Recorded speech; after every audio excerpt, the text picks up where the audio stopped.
Good morning student. Today I will explain the second chapter of intensive study. The name of the chapter The Portrait of a Lady.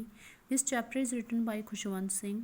Student ਇਸ chapter ਦੇ ਵਿੱਚ ਖੁਸ਼ਵੰਤ ਸਿੰਘ ਆ ਉਹ ਆਪਣੀ grandmother ਦੇ ਬਾਰੇ ਪੂਰੀ picture ਆ ਉਹਨਾਂ ਦੀ ਉਹ ਪੇਸ਼ ਕਰਦਾ ਹੈ, ਮਤਲਬ ਪੂਰੀ ਸਟੋਰੀ ਉਹਨਾਂ ਦੀ ਦੱਸਦਾ ਹੈ ਕਿ ਕਿਸ ਤਰ੍ਹਾਂ ਦੀ ਉਹ ਲੇਡੀ ਸੀਗੀ, ਮਤਲਬ ਕਿ ਕਿਸ ਤਰ੍ਹਾਂ ਦਾ ਜਿਹੜਾ ਖੁਸ਼ਵੰਤ ਸਿੰਘ ਅਤੇ ਉਸਦੀ ਗ੍ਰੈਂਡਮਦਰ ਦਾ ਰਿਲੇਸ਼ਨ ਸੀਗਾ। ਇਸ ਲੈਸਨ ਦੇ ਵਿੱਚ ਪੂਰਾ ਇਹ ਲੈਸਨ ਆ ਜਿਹੜਾ ਉਹ ਉਹਨਾਂ ਦੀ ਗ੍ਰੈਂਡਮਦਰ ਦੇ ਉੱਪਰ ਡਿਪੈਂਡ ਆ। So listen and watch it very attentively. Khushwant Singh draws here an interesting portrait of his grandmother. Khushwant Singh ਇੱਥੇ ਆਪਣੀ ਗ੍ਰੈਂਡਮਦਰ ਦੀ ਬਹੁਤ ਇੰਟਰਸਟਿੰਗ ਪਿਕਚਰ ਉਹ ਪੇਸ਼ ਕਰਦਾ ਹੈ। He presents her as a tender loving deeply and religious old man. ਉਹ ਆਪਣੀ ਗ੍ਰੈਂਡਮਦਰ ਨੂੰ ਇੱਕ ਬਹੁਤ ਹੀ ਜ਼ਿਆਦਾ ਕੋਮਲ, ਲਵਿੰਗ ਅਤੇ ਬਹੁਤ ਹੀ ਜ਼ਿਆਦਾ ਡੀਪਲੀ ਰਿਲੀਜੀਅਸ ਜਾਂ ਧਾਰਮਿਕ ਓਲਡ ਲੇਡੀ ਦੇ ਰੂਪ ਵਿੱਚ ਪੇਸ਼ ਕਰਦਾ ਹੈ। Khushwant Singh says that his grandmother was N old woman. Khushwant Singh ਇਹ ਕਹਿੰਦਾ ਹੈ ਕਿ ਉਸਦੀ ਗ੍ਰੈਂਡਮਦਰ ਇੱਕ ਬਹੁਤ ਹੀ ਜ਼ਿਆਦਾ ਓਲਡ ਵੂਮਨ ਸੀਗੀ। She was so old and her face was so wrinkled that it was difficult to believe she could ever have been young and pretty. ਕਹਿੰਦੇ ਉਹ ਇੰਨੀ ਜ਼ਿਆਦਾ ਬੁੱਢੀ ਸੀਗੀ ਕਿ ਉਸਦਾ ਫੇਸ ਆ ਜਿਹੜਾ ਉਹ ਝੁਰੜੀਆਂ ਹੀ ਝੁਰੜੀਆਂ ਸੀਗੀਆਂ ਉਹਦੇ ਫੇਸ ਦੇ ਉੱਪਰ, ਅਤੇ ਵਿਸ਼ਵਾਸ ਕਰਨਾ ਬਹੁਤ ਔਖਾ ਸੀ ਕਿ ਉਹ ਕਦੇ ਯੰਗ ਵੀ ਹੋਊਗੀ ਅਤੇ ਪ੍ਰਿਟੀ ਵੀ ਹੋਊਗੀ। It appeared unbelievable when she talked of the games she use to play in her childhood. ਕਹਿੰਦੇ ਇਹ ਬਹੁਤ ਹੀ ਅਵਿਸ਼ਵਾਸਯੋਗ ਜਾਪਦਾ ਸੀ ਜਦੋਂ ਉਹ ਗੱਲਾਂ ਕਰਦੀ ਸੀ ਉਹਨਾਂ ਗੇਮਸ ਦੇ ਬਾਰੇ ਜਿਹੜੀਆਂ ਉਹ ਕਦੇ ਆਪਣੇ ਬਚਪਨ ਦੇ ਵਿੱਚ ਖੇਡਿਆ ਕਰਦੀ ਸੀ। ਹਰੇ ਹੇਅਰ ਵਾਜ਼ ਐਜ਼ ਵਾਈਟ ਐਜ਼ ਸਨੋ। ਉਸਦੇ ਜਿਹੜੇ ਹੇਅਰ ਸੀਗੇ ਉਹ ਬਿਲਕੁਲ ਵਾਈਟ ਸੀਗੇ ਸਨੋ ਦੀ ਤਰ੍ਹਾਂ। She had a little stoop in her back. ਉਸਦੀ ਬੈਕ ਦੇ ਉੱਪਰ ਥੋੜ੍ਹਾ ਜਿਹਾ ਕੁੱਬ ਪਿਆ ਹੋਇਆ ਸੀ। She could be seen telling the beads of her rosary all the time. ਉਹ ਕੀ ਆ ਸਾਰਾ ਟਾਈਮ ਕੀ ਆ ਆਪਣੀ ਜਿਹੜੀ ਮਾਲਾ ਹੁੰਦੀ ਸੀ ਉਹਦੇ ਮਨ ਕੇ ਫੇਰਦੀ ਰਹਿੰਦੀ ਸੀਗੀ। The author says that she was the winter landscape in the mountain and expanse of the pure white serenity breathing peace and contentment। Author ਕੀ ਕਹਿੰਦਾ ਹੈ ਕਿ ਉਹ ਕਿਸ ਤਰ੍ਹਾਂ ਜਾਪਦੀ ਸੀਗੀ ਕਿ ਜਿਵੇਂ ਕੋਈ ਪਰਬਤਾਂ ਦੇ ਸ਼ੀਤਕਾਲੀਨ ਕੁਦਰਤੀ ਨਜ਼ਾਰੇ ਦੀ ਤਰ੍ਹਾਂ ਜਾਪਦੀ ਸੀਗੀ ਉਹ, ਜਿਵੇਂ ਕਿ ਕੋਈ ਪਿਓਰ ਵਾਈਟ ਸਹਿਜਤਾ ਦੀ ਕੋਈ ਮੂਰਤੀ ਹੋਵੇ ਜਿਸ ਦੇ ਸਾਹਾਂ ਦੇ ਵਿੱਚ ਸ਼ਾਂਤੀ ਅਤੇ ਸੰਤੋਖ ਨਜ਼ਰ ਆਉਂਦਾ ਸੀਗਾ। A picture of author's grandfather hung on the wall। author ਦੇ grandfather ਦੀ ਪਿਕਚਰ ਆ ਉਹ ਕੰਧ ਦੇ ਉੱਪਰ ਟੰਗੀ ਹੋਈ ਸੀ। He appeared too old to believe that he ever had a wife। ਕਹਿੰਦੇ ਉਹ ਵੀ ਇੰਨੇ ਜ਼ਿਆਦਾ ਬੁੱਢੇ ਸੀ ਕਿ ਇਹ ਵਿਸ਼ਵਾਸ ਕਰਨਾ ਔਖਾ ਸੀ ਕਿ ਉਹਨਾਂ ਦੀ ਕਦੇ ਵਾਈਫ ਵੀ ਸੀਗੀ। He appeared to have only lots and lots of grandchildren। ਉਹ ਇਸ ਤਰ੍ਹਾਂ ਜਾਪਦੇ ਸੀਗੇ ਜਿਵੇਂ ਸਿਰਫ ਉਹਨਾਂ ਦੇ ਬਹੁਤ ਜ਼ਿਆਦਾ ਪੋਤੇ ਪੋਤੀਆਂ ਜਾਂ ਦੋਤੇ ਦੋਤੀਆਂ ਹੀ ਹੋ ਸਕਦੇ ਹਨ। Khushwant Singh was the only child at that time. Khushwant Singh ਇਕੱਲਾ ਹੀ ਬੱਚਾ ਸੀਗਾ ਉਸ time. His parents has gone to live in the city living him behind in the village with his grandmother. ਉਸਦੇ ਜਿਹੜੇ ਪੇਰੈਂਟਸ ਸੀਗੇ ਉਹਨਾਂ ਨੂੰ ਸ਼ਹਿਰ ਮਤਲਬ ਜਾਣਾ ਪਿਆ ਸੀਗਾ ਅਤੇ ਉਹ ਉਸਨੂੰ ਪਿੱਛੇ ਉਹਨਾਂ ਦੀ ਗ੍ਰੈਂਡਮਦਰ ਦੇ ਕੋਲ ਪਿੰਡ ਵਿੱਚ ਛੱਡ ਗਏ ਸੀਗੇ। She would wake him in the morning and get him ready for school. ਉਹ ਕੀ ਆ ਖੁਸ਼ਵੰਤ ਸਿੰਘ ਨੂੰ ਸੁਬਾਹ ਜਗਾਉਂਦੀ ਸੀਗੀ ਅਤੇ ਉਸਨੂੰ ਸਕੂਲ ਲਈ ਰੈਡੀ ਕਰਦੀ ਸੀ। As she bathed and dressed him she would sing prayers. ਕਹਿੰਦੇ ਜਦੋਂ ਉਸਨੂੰ ਨਵਾਉਂਦੀ ਸੀ ਜਾਂ ਡਰੈਸਅਪ ਕਰਦੀ ਸੀ ਤਾਂ ਉਹ ਪ੍ਰੇਅਰ ਗਾਉਂਦੀ ਰਹਿੰਦੀ ਸੀ। She hoped that in time Khushwant Singh would also come to learn it by heart but he could never do so. ਉਹਨਾਂ ਨੂੰ ਪੂਰੀ ਉਮੀਦ ਸੀ ਕਿ ਖੁਸ਼ਵੰਤ ਸਿੰਘ ਆ ਉਹ ਇਸ ਨੂੰ ਪੂਰੇ ਦਿਲ ਤੋਂ ਯਾਦ ਕਰੇਗਾ, ਪਰ ਖੁਸ਼ਵੰਤ ਸਿੰਘ ਆ ਇਸ ਤਰ੍ਹਾਂ ਕਦੇ ਵੀ ਨਹੀਂ ਕਰਦਾ ਸੀ।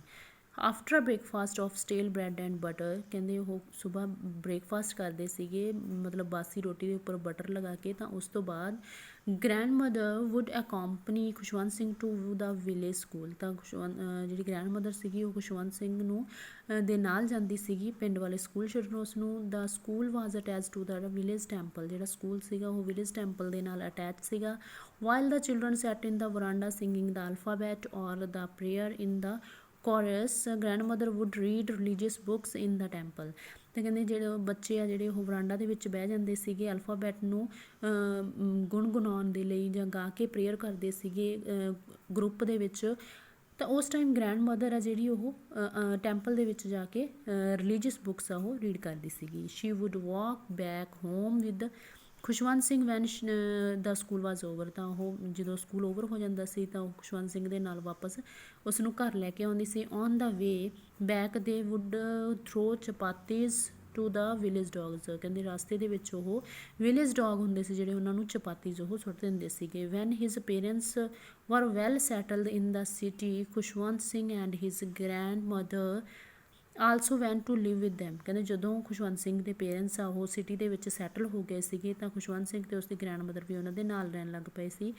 Khushwant Singh joined an English medium school. Khushwant Singh ਨੇ ਇੰਗਲਿਸ਼ ਮੀਡੀਅਮ ਸਕੂਲ ਜਿਹੜਾ ਉਹ ਜੁਆਇਨ ਕਰ ਲਿਆ ਸੀ। His grand mother did not like many things taught in the school. ਤਾਂ ਖੁਸ਼ਵੰਤ ਸਿੰਘ ਦੀ ਗ੍ਰੈਂਡ ਮਦਰ ਸੀਗੀ ਉਹ ਬਹੁਤ ਸਾਰੀਆਂ ਚੀਜ਼ਾਂ ਜੋ ਸਕੂਲ ਦੇ ਵਿੱਚ ਪੜ੍ਹਾਈਆਂ ਜਾਂਦੀਆਂ ਸੀਗੀਆਂ ਉਹਨਾਂ ਨੂੰ ਪਸੰਦ ਨਹੀਂ ਕਰਦੀ ਸੀ। Though she still shared the same room with Khushwant Singh, she could no longer help him in his lessons. ਕਹਿੰਦੇ ਚਾਹੇ ਉਹ ਖੁਸ਼ਵੰਤ ਸਿੰਘ ਦੇ ਨਾਲ ਸੇਮ ਰੂਮ ਸ਼ੇਅਰ ਕਰ ਰਹੀ ਸੀ ਪਰ ਉਸ ਦੀ ਸਟੱਡੀ ਦੇ ਵਿੱਚ ਕੋਈ ਹੈਲਪ ਨਹੀਂ ਕਰ ਪਾਉਂਦੀ ਸੀ। She no longer went with him to the school. ਕਹਿੰਦੇ ਹੁਣ ਕੀ ਆ ਉਹ ਖੁਸ਼ਵੰਤ ਸਿੰਘ ਦੇ ਨਾਲ ਸਕੂਲ ਵੀ ਨਹੀਂ ਜਾਂਦੀ ਸੀਗੀ। In due course Khushwant Singh went up to the university. ਕਹਿੰਦੇ ਆਪਣੇ ਅੱਗੇ ਦਾ ਕੋਰਸ ਜਿਹੜਾ ਕਰਨ ਦੇ ਲਈ ਉਸ ਨੂੰ ਯੂਨੀਵਰਸਿਟੀ ਜਾਣਾ ਪਿਆ ਸੀਗਾ। He was then given a room of his own and thus the common link of friendship between them now snapped completely. ਤਾਂ ਕਹਿੰਦੇ ਦੋਨਾਂ ਦੇ ਵਿਚਕਾਰ ਜਿਹੜਾ ਕਾਮਨ ਲਿੰਕ ਸੀਗਾ ਫਰੈਂਡਸ਼ਿਪ ਦਾ ਹੁਣ ਉਹ ਬਿਲਕੁਲ ਟੁੱਟ ਚੁੱਕਾ ਸੀਗਾ। Grand mother began to pass her time at the spinning wheel from sunrise to sunset. ਤਾਂ ਕਹਿੰਦੇ ਗ੍ਰੈਂਡ ਮਦਰ ਆ ਜਿਹੜੀ ਹੁਣ ਉਹ ਆਪਣਾ ਟਾਈਮ ਕਿਸ ਤਰ੍ਹਾਂ ਪਾਸ ਕਰਨ ਲੱਗ ਪਈ ਸੀਗੀ, ਚਰਖਾ ਕੱਤ ਕੇ। ਸੁਬਾਹ ਤੋਂ ਲੈ ਕੇ ਸ਼ਾਮ ਤੱਕ ਉਹ ਚਰਖਾ ਕੱਤਦੀ ਰਹਿੰਦੀ ਸੀਗੀ। Only in the afternoon did she relax a little when she fed sparrows with the little bits of breads. ਤਾਂ ਕਹਿੰਦੇ ਸਿਰਫ ਜਦੋਂ ਆਫਟਰਨੂਨ ਦੁਪਹਿਰ ਹੁੰਦੀ ਸੀ ਤਾਂ ਉਦੋਂ ਥੋੜ੍ਹਾ ਜਿਹਾ ਰਿਲੈਕਸ ਫੀਲ ਕਰਦੀ ਸੀਗੀ ਜਦੋਂ ਕੀ ਆ ਸਪੈਰੋਜ਼ ਆ ਉਹਦੇ ਕੋਲ ਆਉਂਦੀਆਂ ਸੀਗੀਆਂ ਤਾਂ ਉਹਨਾਂ ਨੂੰ ਉਹ ਛੋਟੇ ਛੋਟੇ ਟੁਕੜੇ ਉਹ ਬ੍ਰੈਡ ਦੇ ਕਰਕੇ ਪਾਉਂਦੀ ਸੀਗੀ। The sparrows also seem to feel quite at the home in her company. ਤਾਂ ਜਿਹੜੀ ਸਪੈਰੋ ਸੀ ਉਹ ਵੀ ਬਹੁਤ ਅੱਛਾ ਫੀਲ ਕਰਦੀਆਂ ਸੀਗੀਆਂ ਉਸਦੀ ਕੰਪਨੀ ਦੇ ਵਿੱਚ। Some of the birds would sit on her shoulders and even on her head. ਕਹਿੰਦੇ ਕੁਛ ਜਿਹੜੀਆਂ ਬਰਡ ਸੀਗੇ ਉਸਦੇ ਸਿਰ ਮੋਢਿਆਂ ਦੇ ਉੱਪਰ ਬੈਠ ਜਾਂਦੇ ਸੀਗੇ ਅਤੇ ਕੁਛ ਉਸਦੇ ਸਿਰ ਦੇ ਉੱਪਰ ਬੈਠ ਜਾਂਦੇ ਸੀ। Khushwant Singh decide to go abroad for further study. Khushwant Singh ਨੇ ਡਿਸਾਈਡ ਕੀਤਾ ਕਿ ਉਹ ਆਪਣੀ ਫਰਦਰ ਸਟੱਡੀ ਆ ਉਹ ਅਬਰੋਡ ਜਾ ਕੇ ਕਰੇਗਾ।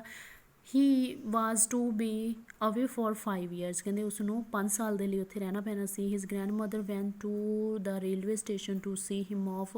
ਤਾਂ ਜਿਹੜੀ ਗ੍ਰੈਂਡ ਮਦਰ ਸੀ ਉਸਨੂੰ ਰੇਲਵੇ ਸਟੇਸ਼ਨ 'ਤੇ ਸੀ ਆਫ ਕਰਨ ਲਈ ਗਈ। Khushwant Singh felt that his grandmother would not live till the time he was to come back। ਕਹਿੰਦੇ ਖੁਸ਼ਵੰਤ ਸਿੰਘ ਨੂੰ ਫੀਲ ਹੋਇਆ ਕਿ ਜਦੋਂ ਉਹ ਵਾਪਸ ਆਏਗਾ ਤਾਂ ਉਹ ਉਸਦੀ ਗ੍ਰੈਂਡ ਮਦਰ ਆ ਜਿਹੜੀ ਉਹ ਨਹੀਂ ਹੋਵੇਗੀ, ਮਤਲਬ ਉਹਦੀ ਡੈਥ ਹੋ ਚੁੱਕੀ ਹੋਵੇਗੀ। But that was not so. ਪਰ ਇਸ ਤਰ੍ਹਾਂ ਨਾ ਹੋਇਆ। She was there to receive him at the station when he came back. ਪਰ ਕਹਿੰਦੇ ਇਸ ਤਰ੍ਹਾਂ ਨਾ ਹੋਇਆ ਕਿ ਜਦੋਂ ਉਹ ਵਾਪਸ ਆਇਆ ਤਾਂ ਜਿਹੜੀ ਗ੍ਰੈਂਡ ਮਦਰ ਸੀ ਉਸ ਨੂੰ ਰਿਸੀਵ ਕਰਨ ਵਾਸਤੇ ਵੀ ਸਟੇਸ਼ਨ 'ਤੇ ਗਈ ਸੀ।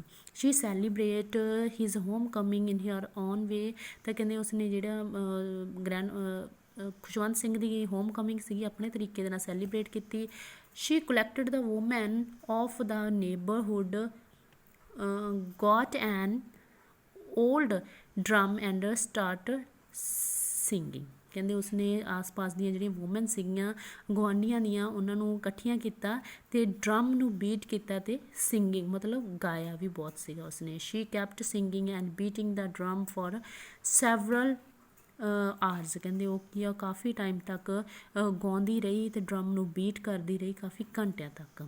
ਨੈਕਸਟ ਮੋਰਨਿੰਗ ਗ੍ਰੈਂਡ ਮਦਰ ਫੈਲ ਇਲ। ਅਗਲੀ ਮੋਰਨਿੰਗ ਆ ਜਿਹੜੀ ਗ੍ਰੈਂਡ ਮਦਰ ਉਹ ਬਿਮਾਰ ਹੋ ਗਈ ਸੀ। The doctor said that it was only a mild fever and would soon gone. ਕਹਿੰਦੇ ਡਾਕਟਰ ਨੇ ਕੀ ਕਿਹਾ ਕਿ ਇਹ ਥੋੜ੍ਹਾ ਜਿਹਾ ਬੁਖਾਰ ਸੀਗਾ ਤਾਂ ਇਹ ਜਲਦੀ ਹੀ ਚਲਾ ਜਾਵੇਗਾ। But grand mother knew that her end was near. ਪਰ ਕਹਿੰਦੇ ਗ੍ਰੈਂਡ ਮਦਰ ਨੂੰ ਪਤਾ ਸੀ ਕਿ ਉਹਦਾ ਐਂਡ ਬਿਲਕੁਲ ਨੀਅਰ ਆ ਚੁੱਕਾ ਹੈ। She lay peacefully in bed praying and telling the beads of her rosary. ਕਹਿੰਦੇ ਉਹ ਪੀਸਫੁਲੀ ਸ਼ਾਂਤੀ ਦੇ ਨਾਲ ਆਪਣੇ ਬੈੱਡ ਦੇ ਉੱਪਰ ਪਈ ਰਹੀ ਅਤੇ ਸਿਰਫ ਆਪਣੀ ਜਿਹੜੀ ਮਾਲਾ ਸੀਗੀ ਉਹਦੇ ਮਨ ਕੇ ਫੇਰਦੀ ਰਹੀ। He did not want to waste her remaining moments of her life talking to anybody. ਕਹਿੰਦੇ ਉਹ ਆਪਣੀ ਜਿਹੜਾ ਲਾਸਟ ਟਾਈਮ ਸੀਗਾ ਜਿੰਨਾ ਵੀ ਉਹਦੇ ਕੋਲ ਬਚਿਆ ਸੀਗਾ ਉਹ ਵੇਸਟ ਨਹੀਂ ਕਰਨਾ ਚਾਹੁੰਦੀ ਸੀ ਕਿਸੇ ਨਾਲ ਗੱਲਾਂ ਬਾਤਾਂ ਕਰਕੇ। Quite suddenly the rosary fell from her hand, ਕਹਿੰਦੇ ਜਿਹੜੀ ਰੋਜ਼ਰੀ ਸੀਗੀ ਉਸ ਦੇ ਹੱਥਾਂ ਦੇ ਵਿੱਚੋਂ ਡਿੱਗ ਪਈ ਸੀਗੀ। She had breathed her last, ਤਾਂ ਉਹਦੇ ਜਿਹੜੇ ਅੰਤਿਮ ਸਾਹ ਸੀਗੇ ਉਹ ਨਿਕਲ ਚੁੱਕੇ ਸਨ।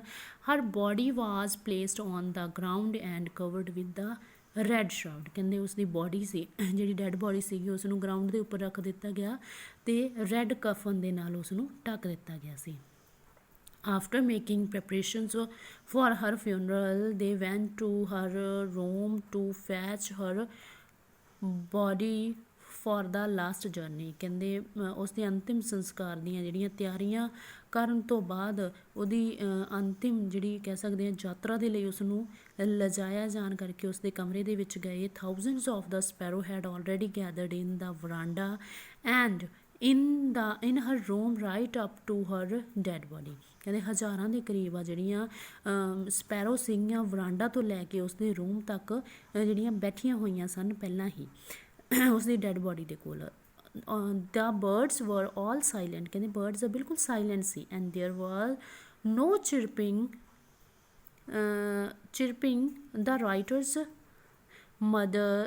writer's mother brought some bread, broke it into bits and threw it into them, ਕਹਿੰਦੇ ਉੱਥੇ ਕੋਈ ਵੀ ਚਿਰਪਿੰਗ ਮੀਨਸ ਚਹਿਚਹਾਣਾ ਨਹੀਂ ਹੋ ਰਿਹਾ ਸੀਗਾ। ਤਾਂ ਰਾਈਟਰ ਦੀ ਜਿਹੜੀ ਮਦਰ ਸੀ ਉਸਨੇ ਕੁਛ ਬ੍ਰੈਡ ਲਏ, ਉਹਨਾਂ ਨੂੰ ਬਿਟਸ ਪੀਸਿਸ ਦੇ ਵਿੱਚ ਥੋੜ੍ਹਾ ਥੋੜ੍ਹਾ ਤੋੜਿਆ ਅਤੇ ਉਹਨਾਂ ਦੇ ਸਾਹਮਣੇ ਸੁੱਟ ਦਿੱਤਾ। The sparrows did not pay any attention to the crumbs, ਪਰ ਕਹਿੰਦੇ ਜਿਹੜੀਆਂ ਸਪੈਰੋ ਸੀਗੀਆਂ ਉਹਨਾਂ ਨੇ ਉਹਨਾਂ ਟੁਕੜਿਆਂ ਦੇ ਵੱਲ ਕੋਈ ਵੀ ਧਿਆਨ ਨਾ ਦਿੱਤਾ। When grandmother's dead body was taken away, the sparrows flew away quietly, ਕਹਿੰਦੇ ਜਦੋਂ ਗ੍ਰੈਂਡ ਮਦਰ ਦੀ ਜਿਹੜੀ ਬੋਡੀ ਸੀਗੀ ਜਾਂ ਲਾਸ਼ ਸੀਗੀ ਉਸ ਨੂੰ ਚੁੱਕ ਕੇ ਲਿਜਾਇਆ ਗਿਆ ਤਾਂ ਜਿਹੜੀਆਂ ਸਪੈਰੋ ਸੀਗੀਆਂ ਉਹ ਵੀ ਚੁੱਪ-ਚਾਪ ਉੱਡ ਗਈਆਂ। ਸੋ ਸਟੂਡੈਂਟ ਇਹ ਸੀਗਾ ਆਪਣਾ lesson the portrait of lady. I hope ਕਿ ਤੁਹਾਨੂੰ ਬਿਲਕੁਲ ਸਮਝ ਆ ਗਿਆ ਹੋਵੇਗਾ। Thank you very much.